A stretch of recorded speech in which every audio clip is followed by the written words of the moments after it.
The Liberty Weekly podcast is brought to you by Tom Wood's Liberty Classroom. Sick of losing arguments with your statist friends? Fear no more. Now you can vanquish your intellectual foes with courses taught by top libertarian professors. Tool your intellectual arsenal and enroll today by navigating to www.libertyweekly.net/Liberty Classroom or by following the link in the show notes page.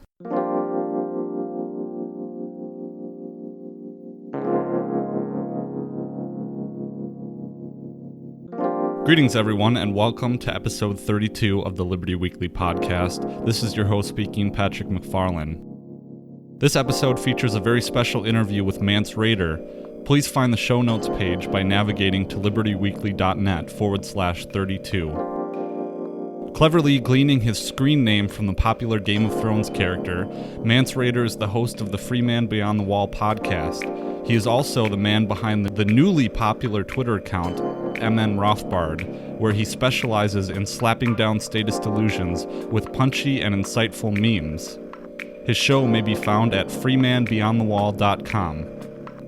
Thanks again to Mance for doing this interview, and without further ado, here's our conversation. All right, I'm on today with Mance Rayder. How you doing, Mance? Hey, what's going on? Is it okay to call you Patrick? Yeah, that's cool.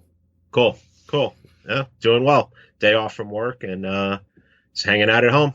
Yeah, pretty cool. So first off, I wanted to ask you why you decided to choose the name Mance Rayder, because I think it's genius. Because you have that name recognition already with people, so they'll Google it, and then maybe you'll pop up in the search query. He's my favorite character on Game of Thrones. I mean, he's the king beyond the wall, and he's really an anarchist. I mean, the only reason they call him the king is because he's able to negotiate, and he's a good negotiator. He can get all these tribes of idiots who want to kill each other together so that they can fight a common enemy. And he's just my favorite line is right before they take him out to kill him in the show. Mind you, he's still alive in the books. He said, John says, "I think you're making a mistake," and Mance said, "All I ever wanted was the freedom to make my own mistakes." Oh yeah. I mean, he's just the coolest. He won't bend the knee. I'm not gonna bend the knee. And it was sort of just a joke in the beginning, and then after I did episode 3 Antifa, about Antifa, I started noticing people were trying to dox me, and I'm like, okay, I'm gonna stick with this. You can figure out what city I'm in. I'll put that out there on Twitter and everything. But good luck finding me. And if you find me, bring guns, because I got plenty of them. Same here. I use a pseudonym as well, and I guess I don't know. Maybe I should have been careful, because I did an episode on Antifa with my host this last time. But I don't know. I didn't think it was that big of a deal. But my listeners will know you from that episode where I sampled your episode. So cool. Yeah, I'm actually almost halfway done writing a book, and it's really not a book. I'm not going to say much about what it is. I will say that it is meme centric. I think people will like it a lot, but I plan on putting that. Mance Rayder is going to be the name of the author on that book, and I'm planning on sticking with it.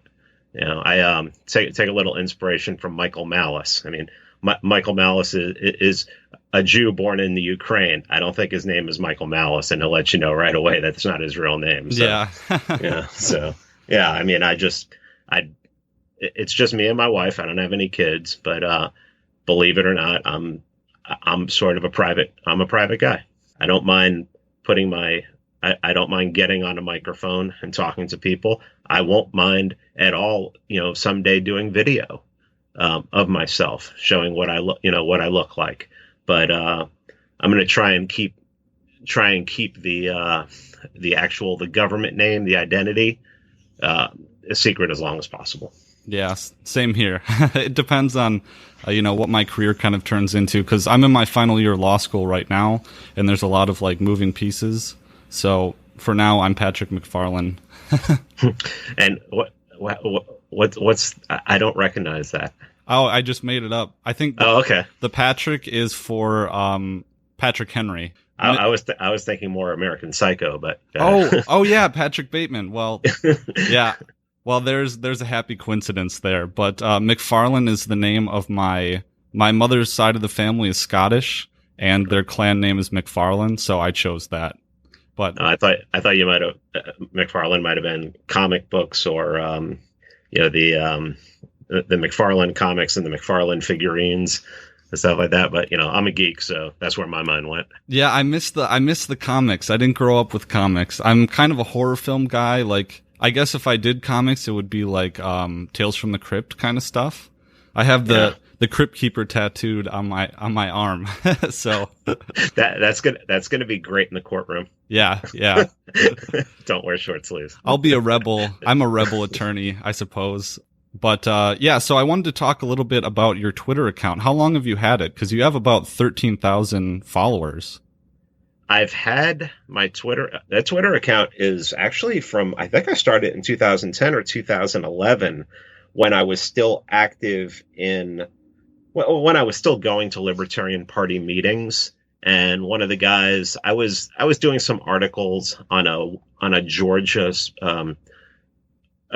specific website, just doing some random commentary stuff. And the gentleman who ran the website said, "Why don't you get on Twitter?"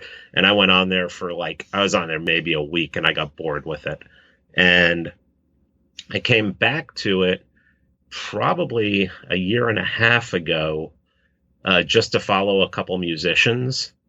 And at that point, I maybe had, if I was lucky, I had 10 followers. And I really started to, when I saw what the election was becoming, I was like, fuck this. This is bullshit. People are actually saying that this is a choice. And I went back to just the roots of libertarian, anarcho-capitalism, voluntarism. And I said, there's no choice here.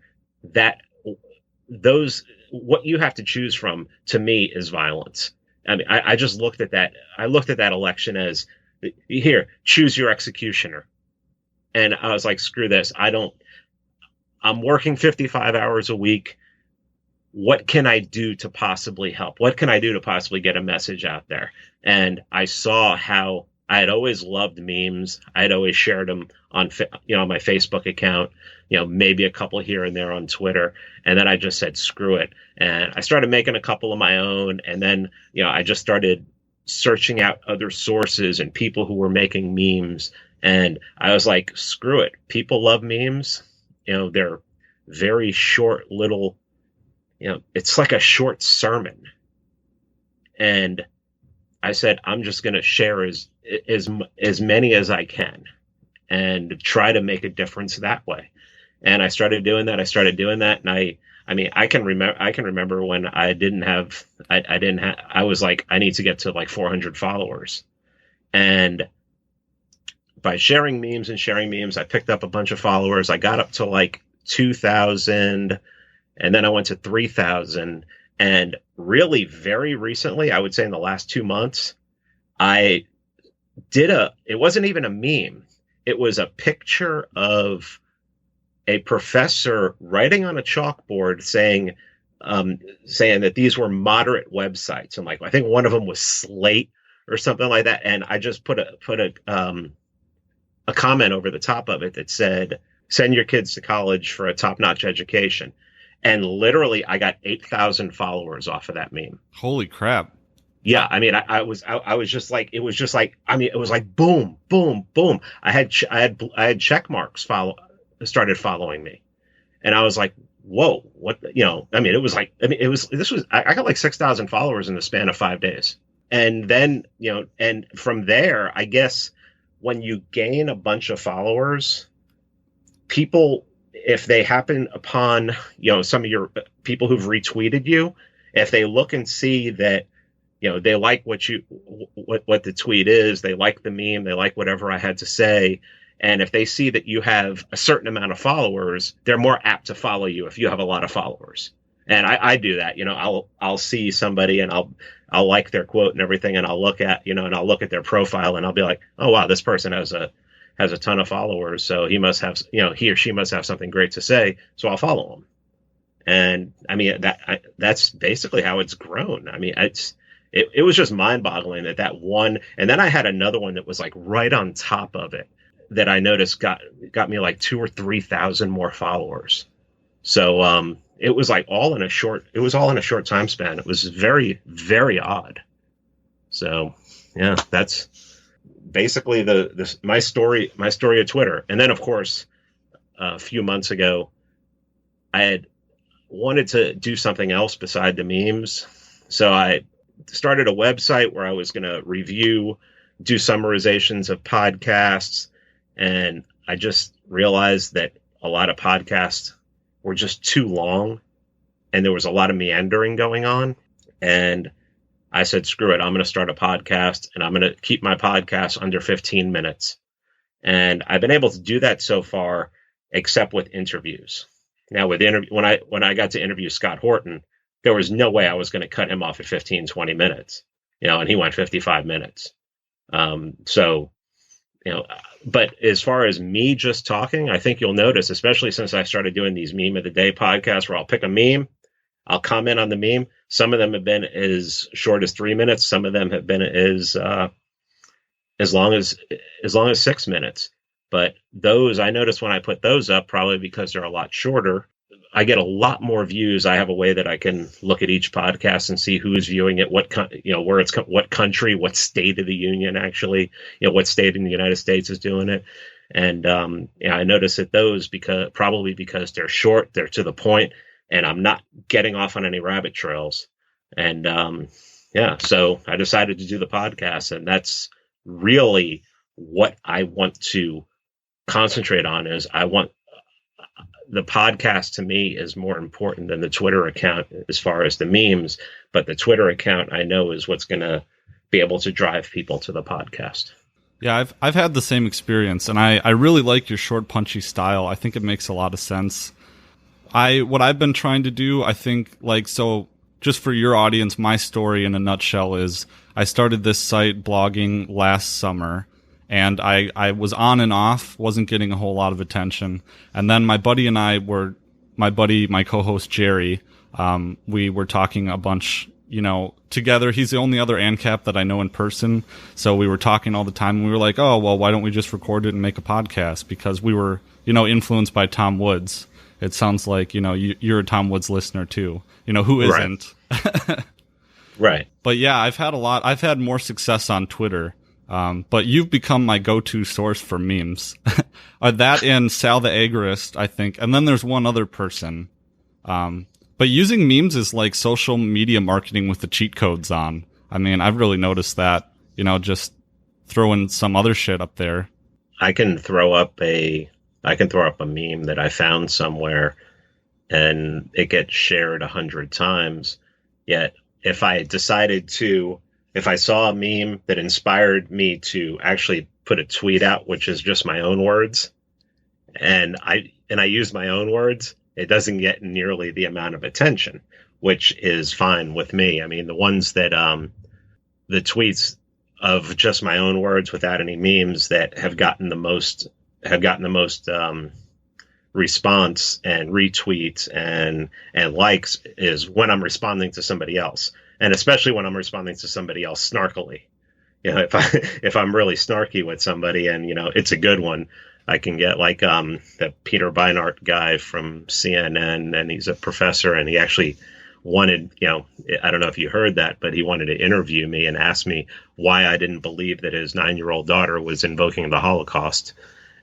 Yeah. So, memes are a great way to get people's attention. And I just hope that some of them are very, very deep, have multiple meanings. And you can tell that when some people respond on them, and they'll comment, and I won't really understand. I won't get where the line of thinking came from. I'm like, I have no idea how they got this subject out of this. But then again, I'm sure there are memes, there are things there's always been things that I've read, movies that I've seen, where I've seen the message that I see is completely different from anything anybody else sees. So, I mean, it's a powerful. I mean, I'd rather look at a good meme than read a good 800-word column, because a good 800-word column is going to be filled with filler. It always is. That's why I think blogging took off so much in the 2000s, was because most people made it short, and didn't put any, they weren't getting paid by the word. You got to remember, a lot of these, what we call newspaper columnists, now they're, if they're columnists for the Daily Caller or something like that, they still have a minimum amount of words they have to write. So most of the time I can skip paragraphs when I see that, because there's just so much filler in there. But a good meme, gives you a lot of information and should make you think or react. I love when people get upset at memes, because it challenges their preconceived notions. If they get too upset, I might engage them, but if they get too upset, then I might get snarky with them, but or just ignore them completely. Yeah, I got blocked by my first snowflake last night.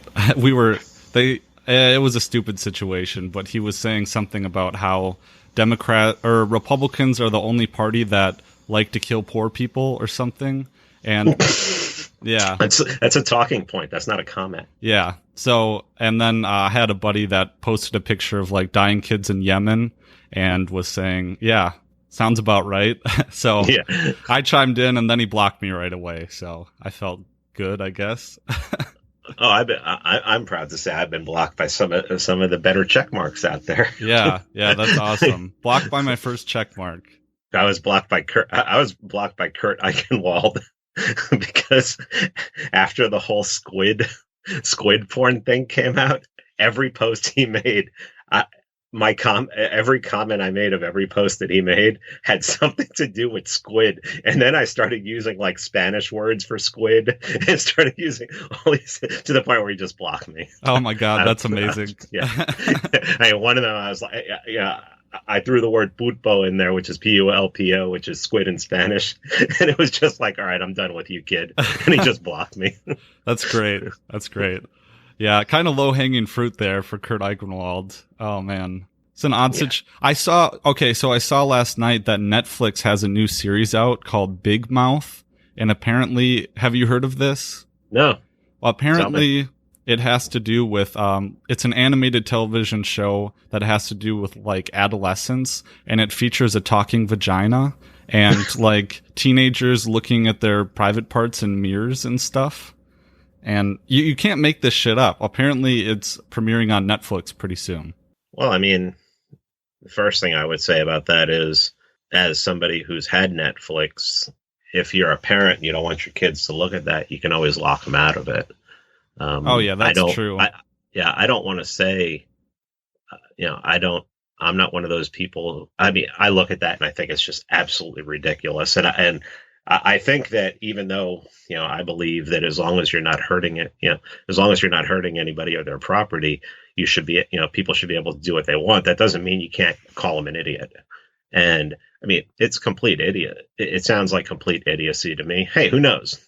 Maybe I'll watch it and the first episode, and it'll be some breakthrough in teaching kids about private parts, which they can't learn just by going on the internet and, pulling up a website. But, I mean, I don't know. I mean, you can lock them out. It was like I'm old enough to remember the whole Justin Timberlake and Janet Jackson thing at the Super Bowl, and I was watching it, and people went nuts the next day. And I was still probably more conservative than libertarian at that time. And my initial response was, everybody's like, well, you don't want to see that and have to explain it to your kid when they're watching the halftime show and everything. I'm like, well, there's things in life that you're going to have to explain to your kids. So just because you don't want to be inconvenienced on a Sunday night because you're drunk in front of the TV watching a football game, life happens, and suck it up, Buttercup, and explain to your kids what they just saw. Oh yeah, I totally agree. It just seems so bizarre to me. You can't. Oh, just the whole. But here's the thing about it, though. I mean, I'm sure you're not shocked that would. I mean, when I hear that, Netflix is doing something where they're talking vagina and kids, or it's about kids' private parts, I'm not shocked. I mean, I see where the culture. I see where the culture is going. I see the culture wars too. I was listening to the one statist podcast that I really enjoy. Is I listen to Ben Shapiro every day, and because Ben's a logical guy, I respect him. I really think he can be won over to libertarianism. I mean, I really do. He said that the reason Trump won, the reason why the Republicans are going to keep the House and the Senate in 2018, the reason Trump will win in 2020 is because of the culture war, because there's a culture war going on. And right now, people consider that to be more important than politics. Well, Michael Malice quotes Andrew Breitbart a lot, and Andrew Breitbart said that he said that culture politics is downstream from culture. So basically, culture is the main influence on politics. And I mean, we see that. I mean, you can't really, anybody that tries to argue that at this point is just blind. They're not paying attention. But where that naturally has to progress to is the fact that those people wouldn't be able to get away with the things that they're doing if the state didn't have so much power. I mean, the state can take away your children, and it's. I don't know if I've ever, I probably never talked about this, but that is the most bizarre fucking thing I've ever heard of. That the state can take away you. I just recorded a podcast that I don't know when I'm going to release it, but I was talking about how the state in the 50s and 60s, when the MK Ultra program was going on, they were kidnapping people off the streets and making them ingest high levels of LSD, and they were torturing them for months.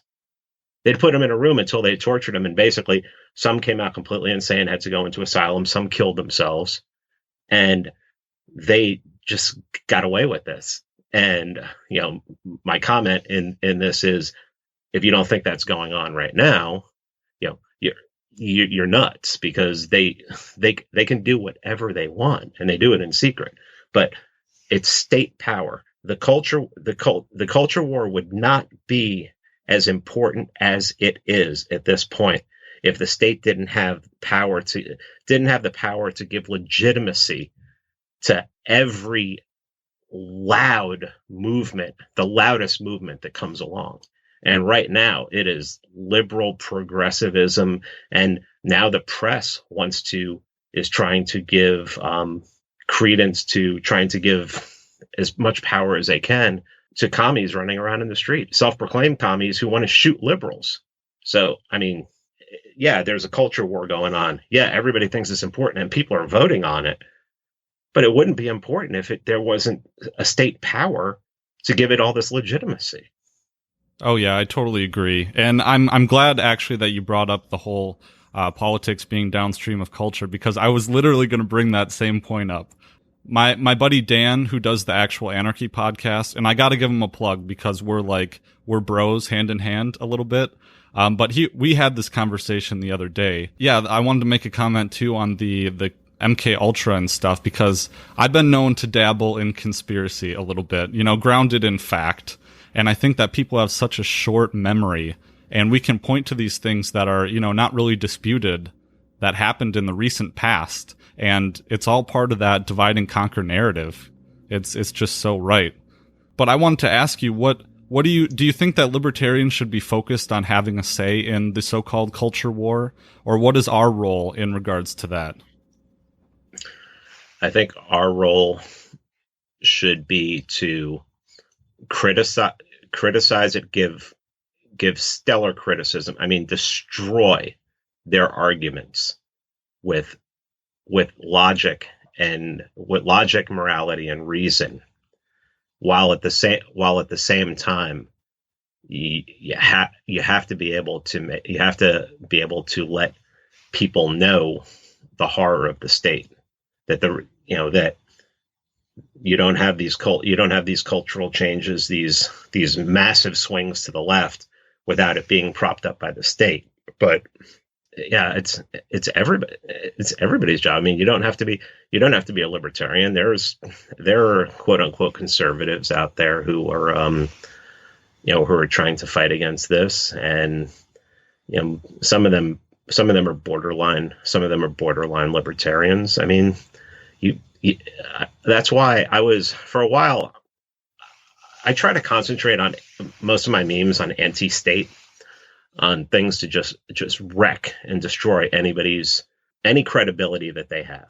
And every once in a while I'll swing away from it and be like, okay, well, I got to throw some memes in there too that have to do with culture and, knock down communists, knock down social justice warriors, knock down not trans people, but the loud ass trans people that want laws, like in Canada, where if you criticize a trans person, I mean, I don't give a fuck what anybody does with their own body and everything. Well, I don't want to pay for, I don't want to pay for it, first of all, but just don't say that I can't have an opinion that's negative about it. Anybody should be able to have any opinion that they want. And if you don't like my opinion, then don't listen to it. I tell people on Twitter all the time, if you don't like it, just unfollow. There's an unfollow button. It's real easy to use. I've used it a ton of times I've used it like 50 times in the last week. I just went through and cleared out a bunch of people that I just don't want to see their opinion in my timeline anymore. And, but as far as how should someone who's liberty-minded, how should an anarchist deal with it? But just, in my opinion, you're there to destroy every argument that has anything to do with authoritarianism.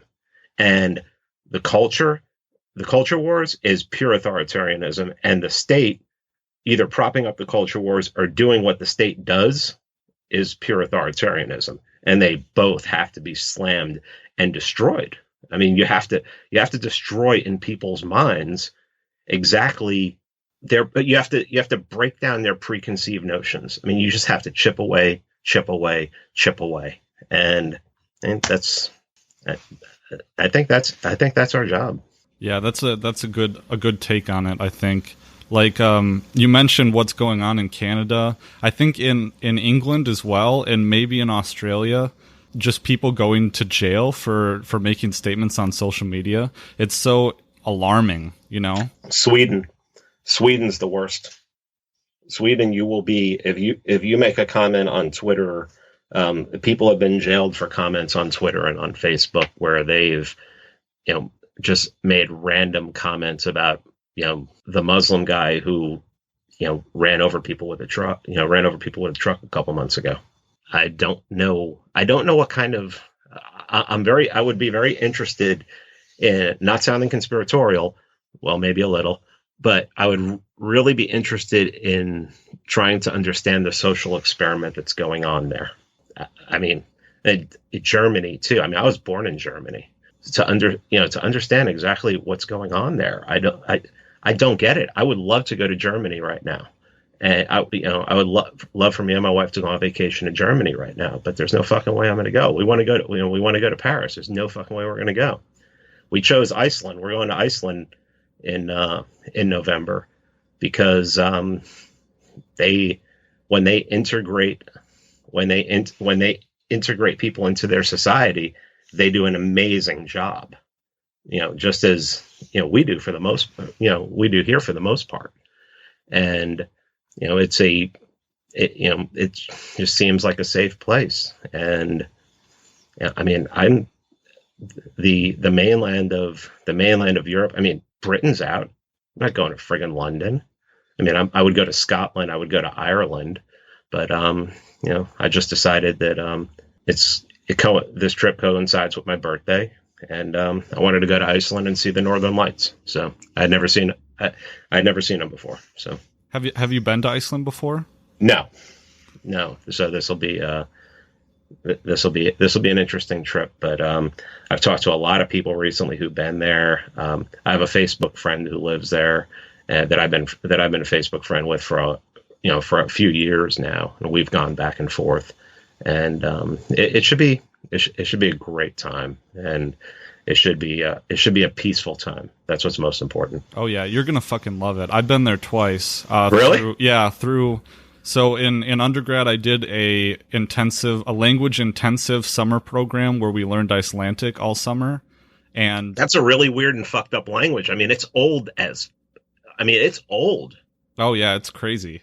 I mean, it is old. I remember looking at a chart. They have all these charts of what a certain word will look like in a bunch of different languages, and you see all the similarities through and through, which probably has a lot to do with Latin and Greek. But then when you get to Icelandic, it's something completely off the wall and different. Oh yeah, it's crazy, and it's unlike any other place that I've been before. You're right. It is very peaceful. The crime rate is so low that like women will leave their children in strollers outside outside shops and stuff like that. And it's so small that everyone, like, you kind of know people. Like, I think the population's like 200,000 or something. It's, from what I understand right now, it's about 325,000. Okay, yeah. And during the summer, there can be more tourists in Iceland than there are citizens. Yeah, that sounds like Iceland. It's a really wacky place in a good way. And it's weird to have the midnight sun.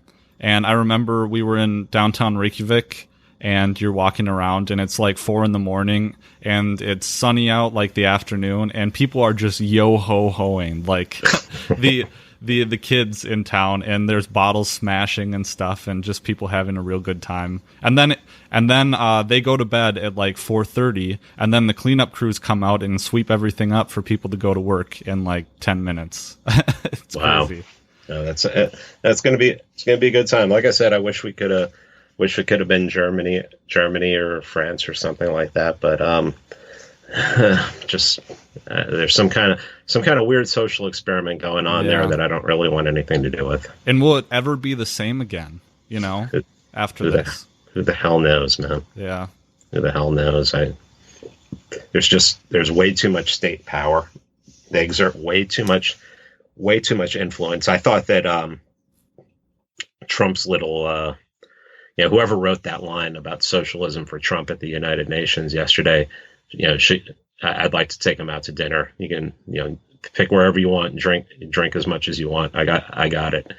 Because it really just exposed how world leaders, and especially the ambassadors, are just a bunch of murderous, psychopathic, socialist pricks. Oh yeah, what did he say? I'm not up to date on that. He made the comment. He was talking about Venezuela, and he said that Venezuela isn't failing. I'll try and find it while we're on here, because it was pretty good, and it was funny because it's not he's not really, when he's doing stuff off the cuff, you can tell, because he basically drops everything down to a first grade level. So he was just reading a speech, and it was a cool line. I'm looking for it right now. It says, "The Venezuelan people are starving and their country is collapsing. Their democratic institutions are being destroyed. The situation is completely unacceptable, and we cannot stand by and watch." It says, "The problem with Venezuela is not that socialism has been poorly implemented, but that socialism has been faithfully implemented." Oh, that's a good line. Yeah, I know. Yeah. I wonder who wrote that. I mean, I'd take him out to drink. It might have been Stephen. It could have been Stephen Miller. Yeah. I think, although there's the implication there that we have to go in and do something as well. Oh, you want to do something? I said, who the hell did I say? I forget who I was talking to. And I told them, I said, here's what I'd be willing to do. Get a whole bunch of people together who, just take donations, load up a steamer with 200,000 AR-15s, a trillion rounds of 5.56, and just fucking sail it down there and and tell the rebels, come and get it. You take care of your own shit, but we'll donate this to you. Have at it. Yeah, you're right. So the best video I've seen from Venezuela is Luke Rudkowski of We Are Change goes down there. Do you know Luke at all? I do not. Okay. He's a good source. He's like, he's in his mid-20s, but he and I think it's him, Tim Pool, and Lauren Southern. I don't know if you know them. Oh, Jesus, yeah. But they're all different. So yeah, I know. You see, you have someone from We Are Change. You have Lauren Southern, who's really gone off the deep end. Oh yeah. And then Tim Pool, who's trying to straddle the middle. Exactly. Yeah. So Luke is the Ron Paul voice in the three. Okay. So he went down there with Jeff Berwick of the Dollar Vigilante. And I've seen the video of Berwick down there. Yes. So that was from the same instance, I think. And Luke is like, yeah, everywhere you go, there's signs that say no smoking, no racism, and no guns. And so the whole country is it's the criminality. The government is using the criminality to control the people, and they're giving free rein for criminal organizations. So basically, it's a regular situation where the government are the criminals, except now they're just openly criminals. Yeah, I tell people if anything comes out in your state or wherever you are about, or nationally about how, you don't need guns, go buy 10 and try it. And I think I said this in my last podcast. I'd never tell anybody to break the law, but if you're I will help you if you're in a state that allows private sales, like my state does. Buy them from private sales. That 4473 that you have to fill out in order to buy it from a gun store is traceable. So. Well, and that's the great thing about being from a pro-gun family is that, I grew up in north central Wisconsin, and we're a big hunting family, and, my dad has a safe with all the guns in it, and the best part about guns being passed through the family is that there's no paper trail. Yeah, that is awesome. The first gun I was late to the gun culture. It was passed down when my mom had remarried and her husband died of very young of a massive heart attack, and he had a gun, and she said, "Do you want it?" And I went and took a shoot, and the next day, and it was like within 6 months, I had like four or five more. Oh yeah, it's so much fun. People don't realize how fun it is. Well, yeah, I mean, and with the proper respect. Say it again. With the proper respect. Sorry. Well. Yeah, and I think and I would never say, oh, if you have a gun, you should have training. I would just think that would be common sense. And I think I did a podcast on guns, and I told people I said what's important is find a gun that you're comfortable with. Second most important thing is find someone to train you. And what I said was find somebody who was former military and not 4 years and out military, somebody who was in there for a long time, and their whole purpose in the military was to use a firearm, was to use a rifle. Because those people will, even the first person who ever trained me was a former police officer. He was also former Blackwater, and he was a former Marine. And I got more out of spending 4 hours with him than I did all the shooting the 10 years before that. Oh yeah, I bet. I've noticed one thing though, to my detriment actually, is that I grew up in a family with guns all over the place, so I'm super comfortable with firearms. But the problem is that, like my co-host Jerry, who was late coming to appreciating firearms, is that he knows more about the technicals than I do, because I grew up with it and took it for granted. And now that he's entered later in life, he's super well read on the subject. And I need to spend time to do research and stuff, but I'm so busy with everything. Well, I understand. I mean, you're in friggin' law school, but I mean, I understand that. I'm the kind of, I have the personality that when I decide to learn something, I learn everything about it. So now I wouldn't even buy a store-bought AR-15. I build it from parts. So that I know exactly what it is, and I know what I put in it, and it's mine. It's my my grown up Lego. Oh yeah. Lego piece. Yeah, I'm waiting till, when I graduate and finally climb out of, being destitute for the last 7 years.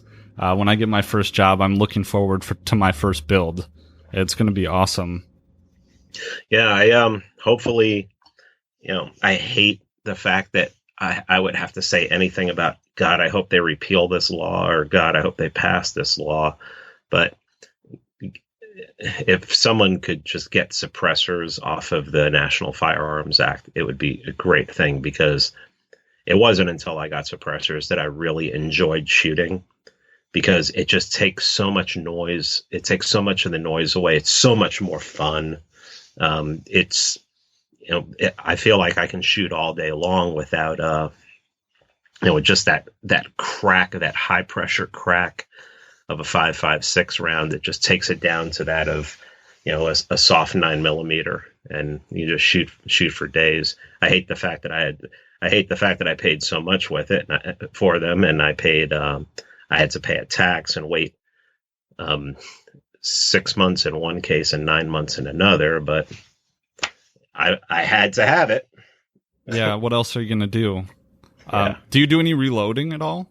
I did back in 2013. I reloaded for about 6 months, and then I started working more hours, and I just didn't have the time for it. So I sold most of my reloading stuff, and I just basically, when ammo went back down, when the prices went back down, I just stocked up.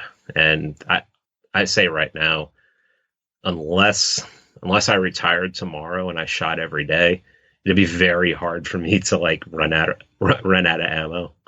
Yeah, I just did that. I did a lot of stocking up before the election, because I was pretty convinced that Hillary was going to win. And my wife is actually reading her book right now, and there's a page in there. She made some comments that it definitely looked like she would have done an executive order to basically take everybody's guns. Oh man, yeah.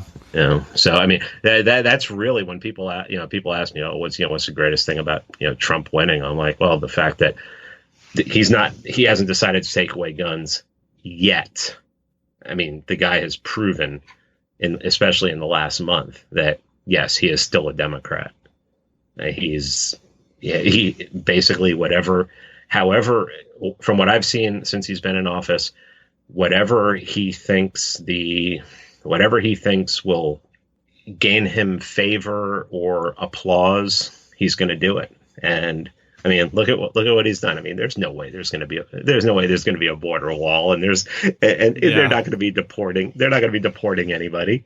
I mean, this is classic, man. That's the one thing I've loved the most about this, is because I would go on, especially gun websites before the election, and they'd be like, "Oh, he's pro-Trump. Look at his son running around talking about guns. He's out there shooting a suppressed shotgun and everything. He's getting interviewed by Silencer Co.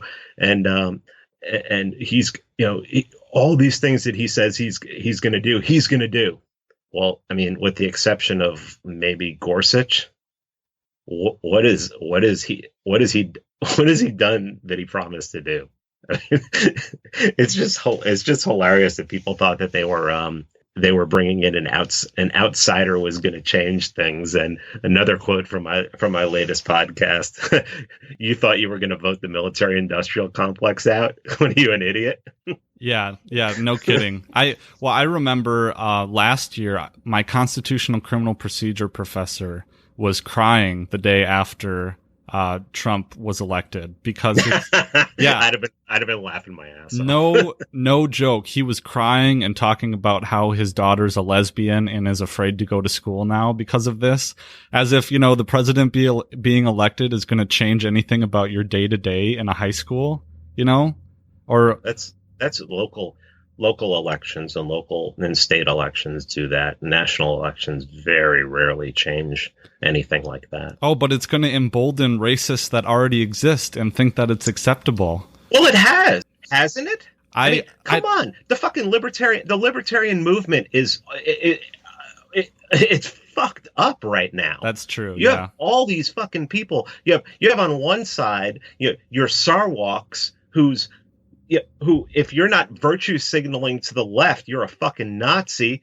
And then you got these fucking bordertarians that come out that all of a sudden, we had an election and Trump's in. Okay, so we can be ourselves. All these people who call themselves Ancaps, or how many of these people now are like, oh, we have to study race and IQ of people. Really? How about I just ask them if they believe in the golden rule?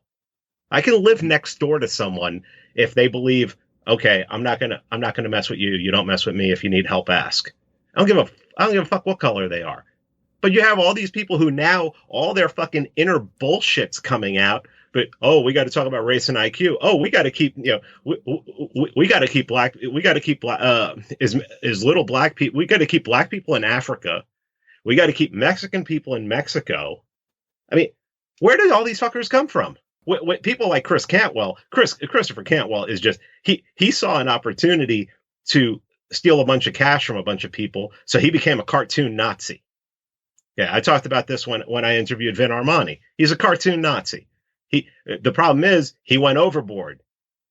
He started advocating that the state would be able to remove people that he deemed unworthy. Well, the state removed you, motherfucker. Okay, that's the kind of power that they have. You don't want the state. You don't want to deal with the state ever. You don't talk to cops. You don't talk to anybody. Okay, I mean, how hard is this? And I mean, and then you have all these people who, our website, taxation is theft. Taxation is theft. Taxation is theft. We're the Ancap haven. Now we're Trump supporters. Trump's not even conservative or Republican. The libertarian movement right now is, and I've said this before. I said all we have to do is, if you believe in voluntarism, if you believe in anarcho-capitalism, stay consistent, stay out of these bullshit arguments that don't mean anything. Race and IQ don't mean that has nothing to do with eliminating, with taking power away from the state. Where? How does that make the fucking argument? We're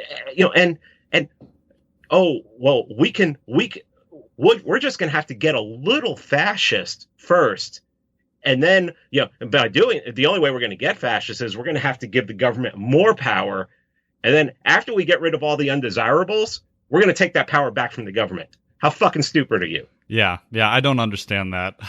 These people are retarded.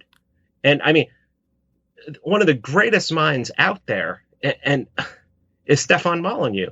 I mean, the guy's brilliant. What makes him think that he can take this pro-Trump position and that it's going to help him get to his stated goal, unless your stated goal is fascism? I mean, we already have a fascist state. I mean, if you understand fascism properly, especially economically. But where? I mean, if this isn't a cash grab, what is it? Because it makes no logical sense. Yeah, I think it is a cash grab in a certain sense. He brought so many people to voluntarism. He brought me, he brought my co-host Jerry, and it's kind of a head scratcher, to be honest. I mean, why would you? I mean, and that's why I think right now, and that's what I'm trying to do with my podcast. I know that in the podcast, sometimes I sound really smug. Sometimes I sound really angry, and sometimes I sound really agitated. There's a review of my podcast on iTunes. It says that it's sort of like what from Family Guy, what really grinds my gears. Oh yeah. Yeah, and I mean, I'll accept that. But know this, I'm being consistent. The message has to be consistent. You can't veer all over the place. If I start talking about race and IQ tomorrow, I can't come back from that. I mean, maybe I could, but it's also something that has nothing to do with me. One, because I'm fucking half Puerto Rican. So automatically I'm disqualifying myself, unless I want to be an outlier, there are some good outliers there. Well, no, fuck you. I don't want to be a part of your club if I'm an outlier, and I don't want to be a part of your club unless it's all inclusive. And, then I have some Jewish and, I have some Jewish in me and everything. Oh, well, why would you guys want anything to do with me? And that's why you're never gonna hear me talk about race and IQ. I know I have a high IQ.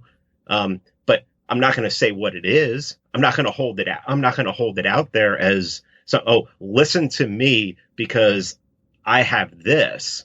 No, listen to me because the message is consistent and peaceful and brilliant. Yeah. And it's not my message. I'm just basically giving you the message that people for hundreds of years now have been pulling together and have been perfecting. And the message is that we can all get along. I'm not saying it's going to be utopia because people are bad and never be utopia, but the message is the free market can handle better. The free market can handle things better than the government can because the government is a monopoly.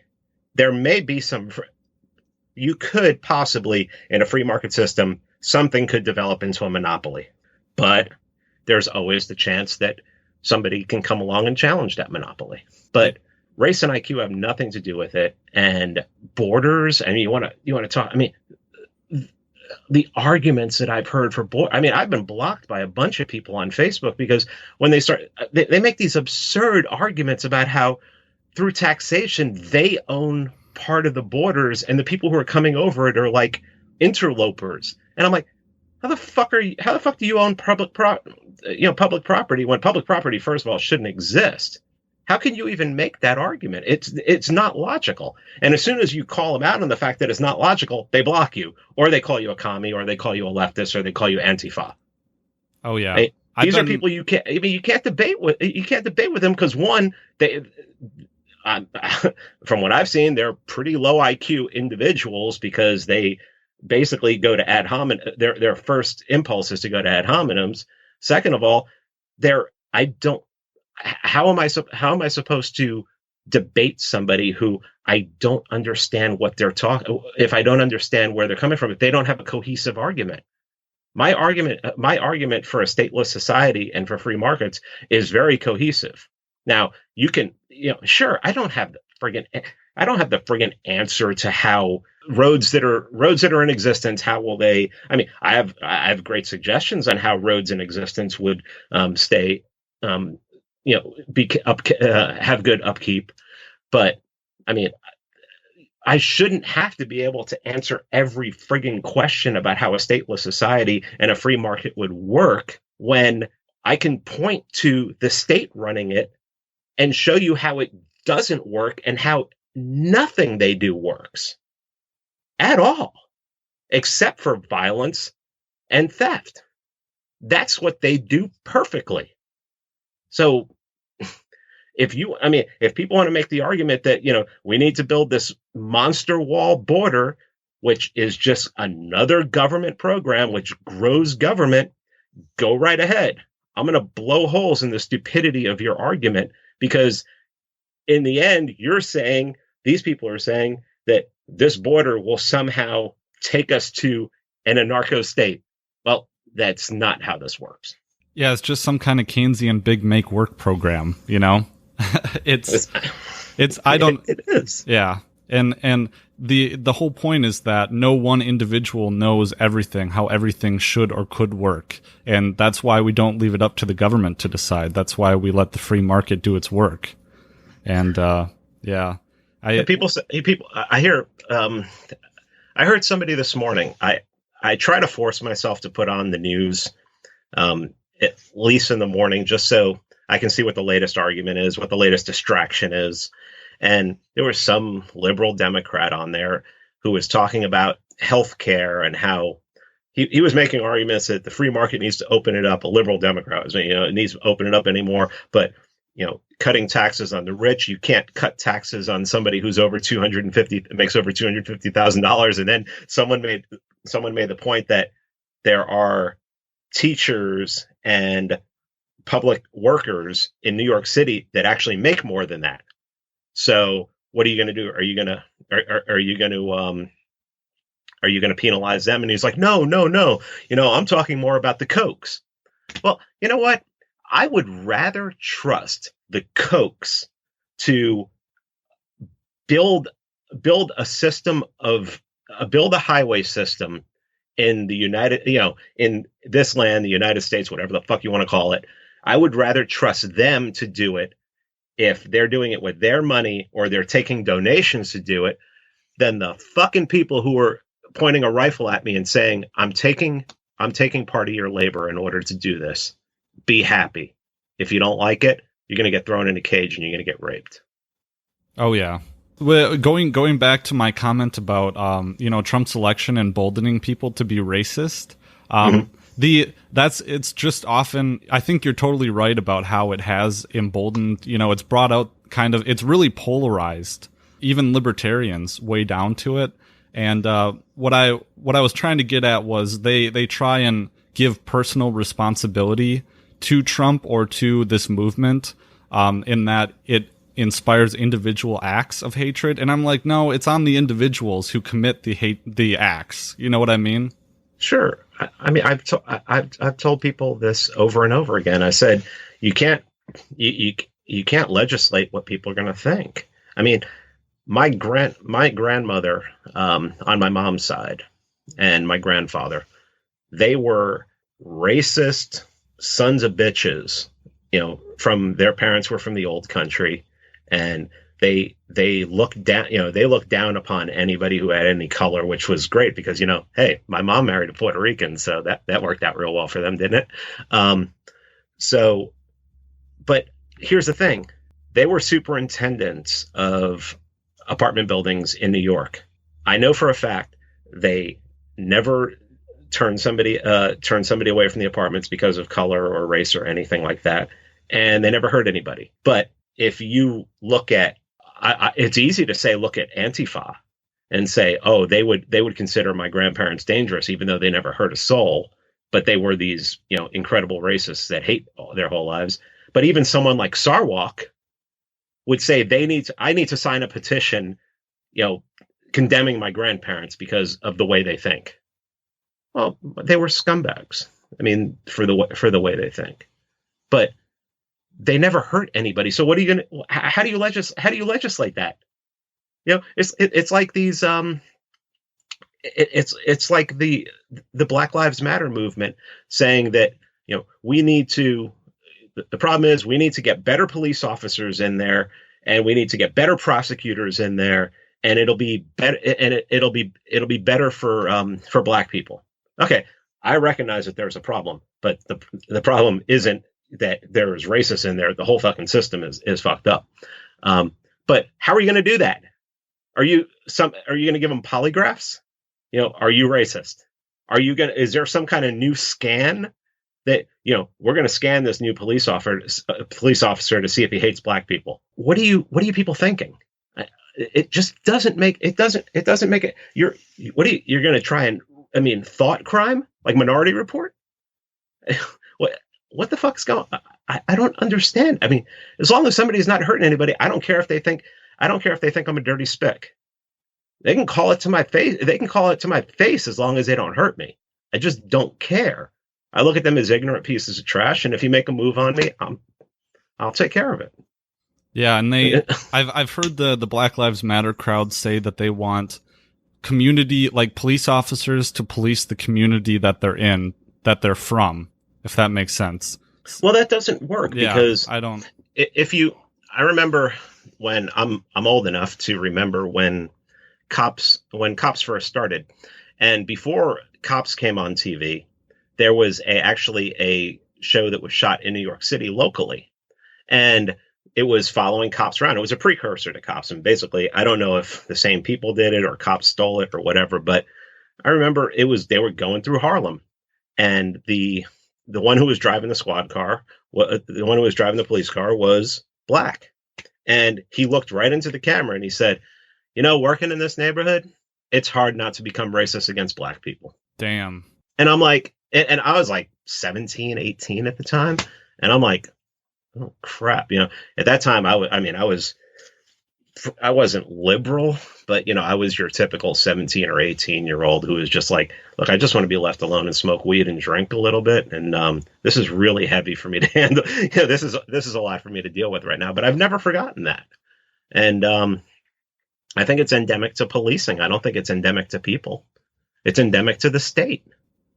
The state is violence, and people just don't get that. I know police who have signed a thing saying that they will always uphold the Constitution. Oh, really? Did they pull anybody over today? Did they search their car? Exactly. They violated the Constitution. Well, no, he said he's not going to take away my guns if they ever say take away the guns. I'm like, good luck with that.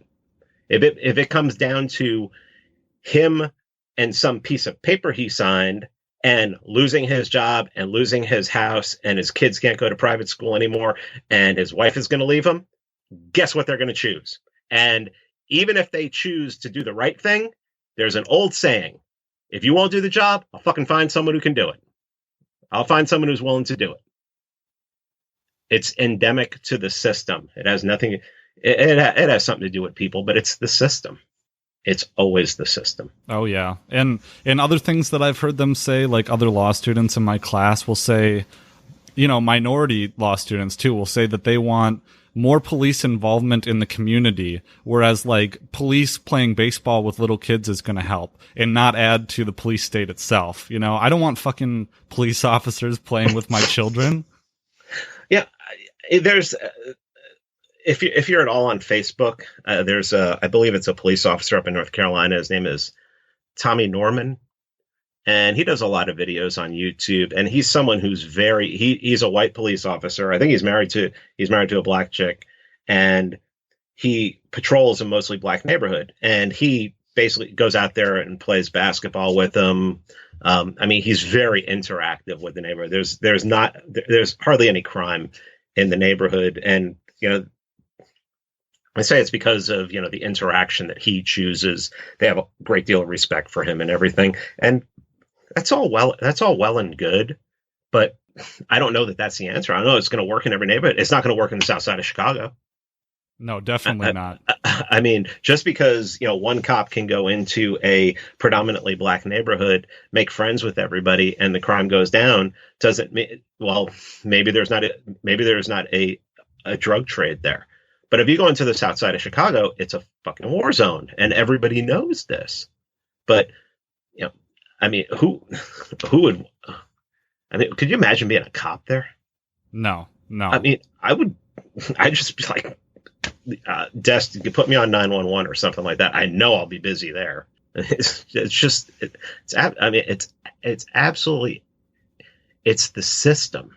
It's always the system. It's always in debt. Whenever you get when you get a bunch of people and you give them not unlimited power, but you give them power over other people. I like, I keep invoking Michael Malice, but I remember Michael Malice was on The Independents, which was a Fox Business show. It was a great show. Kennedy was on it. Camille Foster may be the greatest living anarcho-capitalist right now.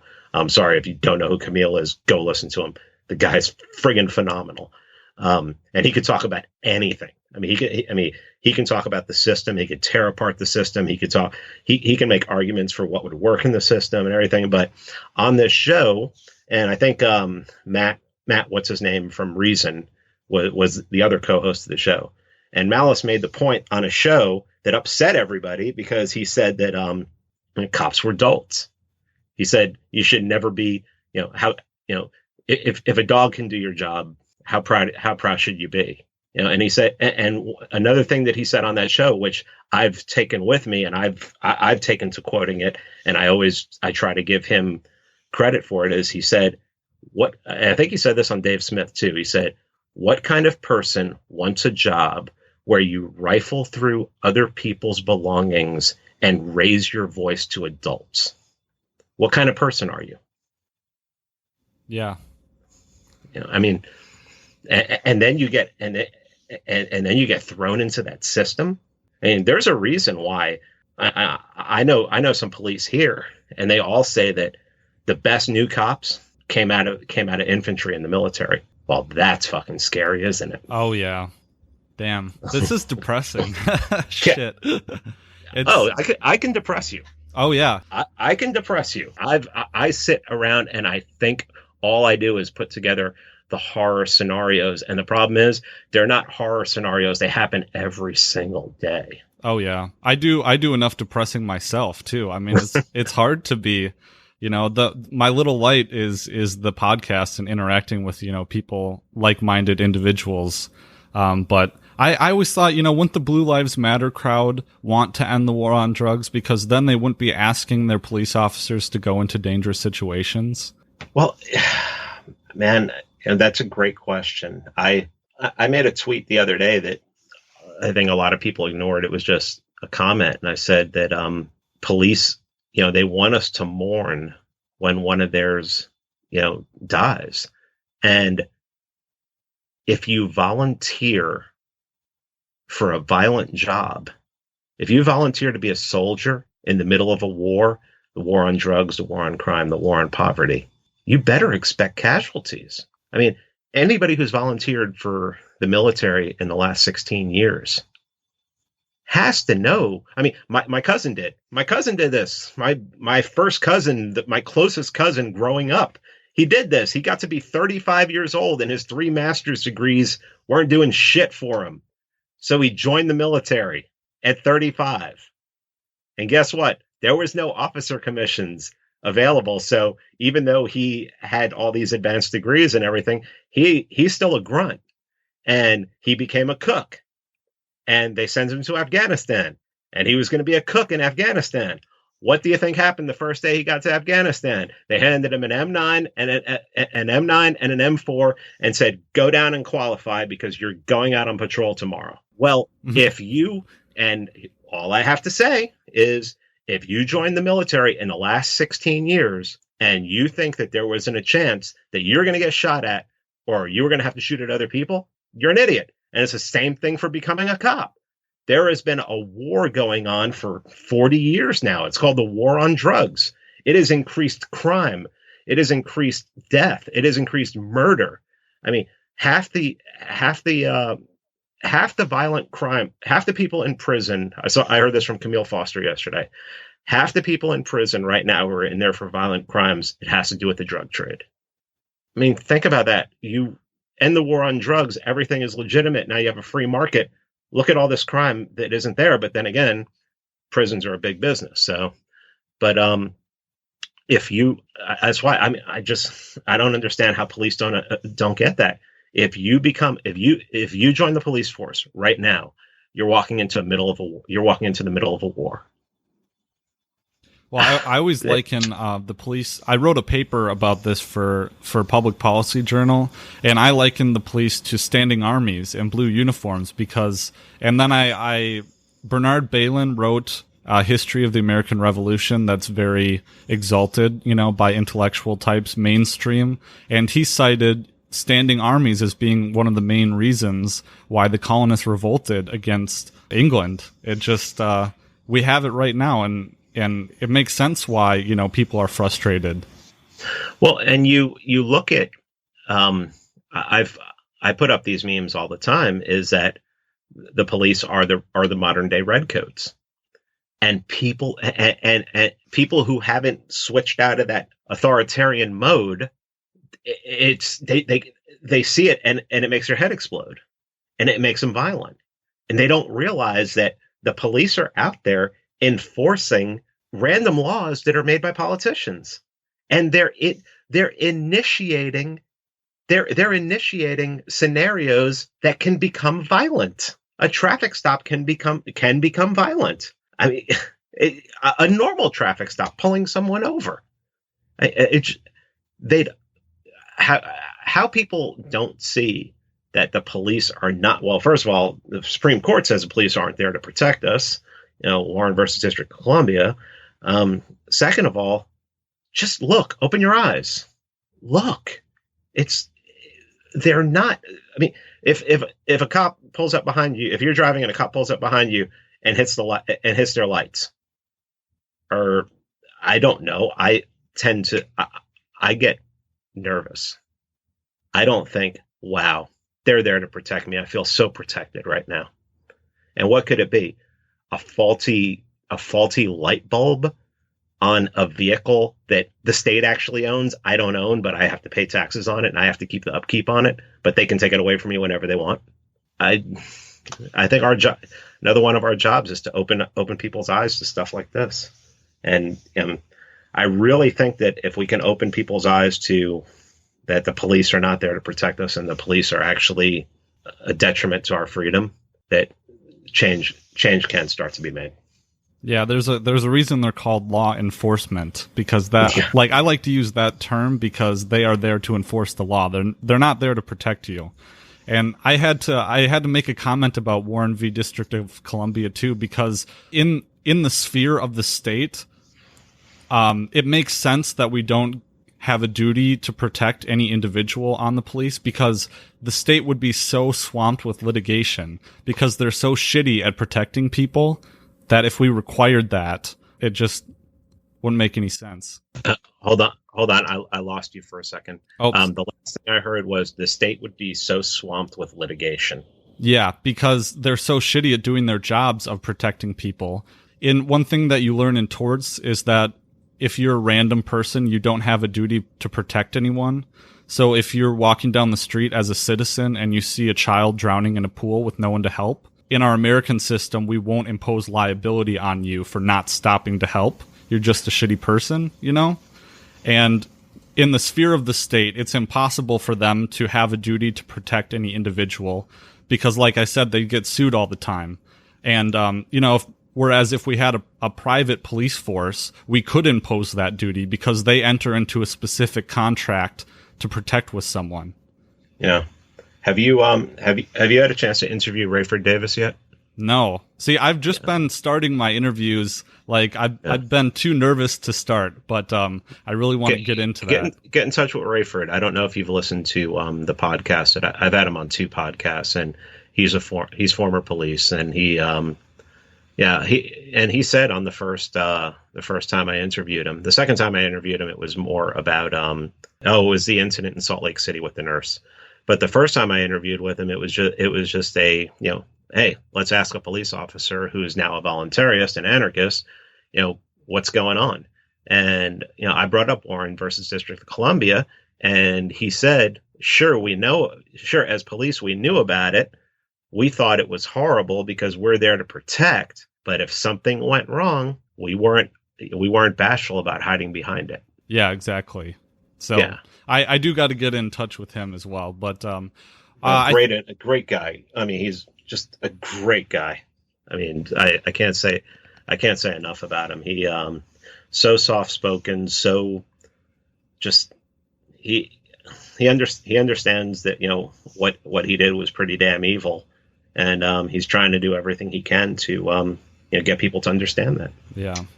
Well, I'll have to get him on, but I think we're coming up on a bunch of time here, so yeah. I looked at and I was like, wow, we've been talking for a while. Well, that's partly me, because I can just if you let me go, I'm just going to go. So this is I said I keep my podcast short and everything. This is the reason why I have a time limit, because I could just go. I mean, I could just go on forever, and no one, and then I'll get on a rabbit trail, and I'll completely forget where I need to come back to, and it'll just start something new. Oh yeah, I'm the same. I'm the exact same way. So, but I'm so glad that you reached out to me. I'm so glad that we were able to do this. I hope that we can talk, a bunch more in the future. Maybe once every 2 or 3 months or something like that. But yeah. Yeah, I'd also like to get on with try to do one where there's multiple people. You said you have a partner. If we could get 3 or 4 people talking. Those are some of my favorite podcasts are the ones that have more than 1 or 2 people and have a group of people and with differing views. Not differing views, but differing perspectives. Oh yeah. Well, let me plug all my buddies, because there's actually a community that we formed on Facebook, and you're definitely welcome to join. My main buddies are from the Actual Anarchy podcast, Rob and Dan. They're real great. But we're a bunch of guys that started our shows through the Tom Woods link, And shows like Battle for Liberty, Dino Files, Kyle with Foreign Policy Focus, Peaceful Treason Podcast, the Ancap Barbershop, just a whole bunch of shows. You know, we're here and we're doing a bunch of work. So, what main pages are you on Facebook? I'm in Ancap Community. If you, I'm in that too. Yeah. If you search Patrick McFarlane, I've seen you. I've seen you on there. Okay, yeah. So yeah, my Facebook account is under my. I've had it so long that it's under my real name, and if I tried to, oh, I see. Yeah. If I tried to change it, I had a secondary account, and I tried to change it to Mance Rayder, and they friggin' froze the account. Oh, they've gotten bad about that lately. Yeah, I see. Well, we'll connect, off the mic or whatever, and I'll introduce you to the guys, because I've been saying, Dan, you got to get Mance Rayder on your show, because they do a show where they dissect movies from a libertarian perspective. And so you guys could do, some 70s cop flick or something like that. Oh man, do God, I love 70s. How'd you know I was gonna say? How'd you know 70s cop flick? I listened to the Kyle Reese interview. Oh, the one with Kyle. Yeah, man. I can watch any 70s cop flick. Yeah, They're classic. Oh yeah. They love to have you on. They do that free conference call thing where they can do a screen share and stuff. It's complicated to get into, but it's a really good service. Yeah, that sounds good to me. I'll figure it out. We just decided to do this on Skype because I've done conference calls on that before, and I would have done it today if you wanted to do it. But this allows us both to immediately have access to recording. Yeah, exactly. Just was more simple. Yeah, I hear you. So, is there anything you want to plug? All your platforms and stuff. And just go on over to my website, freemanbeyondthewall.com, or I'm on iTunes, Stitcher, Google Play, eVooks. I have a YouTube page. They're all under freemanbeyondthewall.com. Freeman Beyond the Wall. They're all searchable by Freeman Beyond the Wall, and just check out the Twitter feed. And I haven't done anything.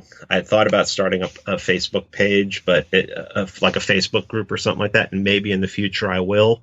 But and to this point, I just like to keep it on Twitter. I like 140 characters. Oh yeah. Well, I'll include links to all your stuff in the show notes page for my episode, and look for a book coming very soon. I hope to have this book done by the end of October. My goal is to have it done before vacation. And Like I said, it will be. I'm not going to give too much information on it or the title, but it is meme oriented. There will be a lot of memes, and there'll be a lot of commentary as well. Yeah, well, I'm really looking forward to it, and we'll have to have you on to plug that once it gets down to it. Yeah, that will be fun. Hell yeah. Well, for your listeners, they can find me at libertyweekly.net. This episode, the show notes should be /32 or 33. But if you go there, you'll see it. And also, I have to plug my Patreon page because they get more access. I don't lock any stuff behind a paywall besides extras, but that is there for anyone who wants to support me at patreon.com/libertyweekly. So I do Let's Plays too, where I play video games and record it and just talk about BS about, law and stuff like that. So I'm playing Doom, the newest Doom right now. It's fun. I've thought seriously about doing Patreon, mostly for advertising for the podcast. I think podcasts are really the future. I mean, my wife hadn't listened to podcasts until very recently, and as soon as she started listening to podcasts, she's just listening to them all the time now. And my biggest problem is I really don't want to. I feel bad asking people for money because, man, I just do. I grew up in a way that you don't ask people for handouts. You don't unless you absolutely want to get down to it. But I think that if I do a Patreon soon, or I may do on my website, like a member page, like Tom Woods does, it will have secrets. It'll have stuff that people will only be able to see, but it'll be to basically get the message out there. I would use it. I would use it almost. I would use it 100% for advertising, so that I can advertise on, like, Dave Smith show. Part of the problem, advertise on Tom Woods, and it's just so important. We're at a spot right now where people are absolutely insane. The majority of people, especially on social media, 95% of them are absolutely emotional children. I don't care if it's the right or the left. They're warring with one another, and there has to be a voice of reason. And I honestly think that, us voluntarists, us people who are into free markets and non-aggression, we're the voice of reason. And the more it can get out there, the more we can get out there, I really think, I think we can make a dent in it. And I don't think we don't have to get 50%. We don't have to get 50% of the population believing in what we do. We have to get 5%. We get 5%, 3 to 5% excited about the possibility of, shrinking the government down to something small and then nothing. And I really think we can I think we can see it in our lifetime. And that's my goal. And just letting everybody know, if I ever if I ever do a Patreon page or a membership page, I'll make it worth your while in private stuff. But it's all going to go to get the message out there. I mean, I don't know what else to say, man. It's so important to me to get this message out there, and that people grasp it and people embrace it and people start working towards it. I want everybody to start a podcast. Even if 10 people are listening, just start talking to people. Yeah, I definitely agree. I've even changed my opinions from talking to people. Like, I used to think, no open borders until the welfare state is gone. And now I'm just like, shrink the state whenever you can. And but with Patreon, I think I like it because it allows me to offer things in exchange for support. And so that's the model I like to do. Well, the only thing I don't like about Patreon is, and I mean, it makes sense if you're familiar with the blockchain, mm-hmm. it doesn't have a way for people to donate with Bitcoin. Oh yeah. So yeah.